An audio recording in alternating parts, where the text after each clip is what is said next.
So we see that 5,000 years ago the trees were in Vrindavan are great sages. They're doing puja of Balaram and Krishna with whatever they have in their hand. They're offering. It's called manarpanam, madarpanam, Krishna arpan. Whatever we have in our hand we offer to Krishna.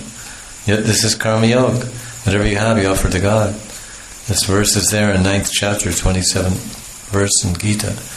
Yat karoshi rashnashi yat juhoshi dadasi yat tapasis konteya mad karushvad madarpanam madarpan. Arpana means worship, puja, archan, arpanam. So the Krishna is telling, this is karma yoga, whatever you have, offer to God. So this is do something, get connected. You're a yogi, you're doing austerities because you want mystic power. Anyway, offer the result of those austerities to Vishnu at least. So these trees, so what do they have in their hand? They have their branches, they have their leaves, they have their fruits, their flowers, they're bending down, they're showing namas. They're doing their namas, they're bending down to Krishna, namaste. And they're great devotees, because great devotees, they bow down. When they see the Lord, what do? They bow down. This is the behavior. When you see the Lord or his devotees, you bow down. Even you see the king, you bow down. So the trees are great devotees.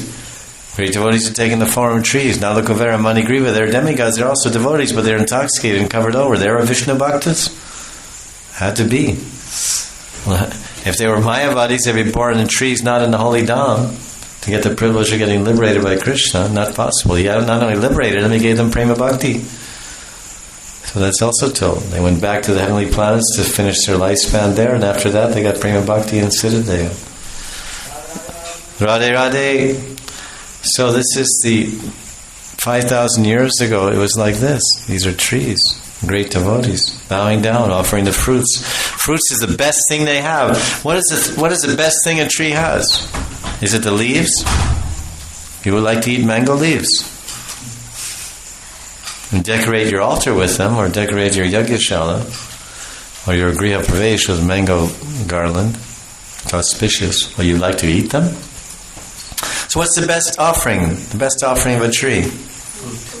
What's the second best? Flowers. So what are the trees offering to Krishna? Fruits and flowers. In a humble way.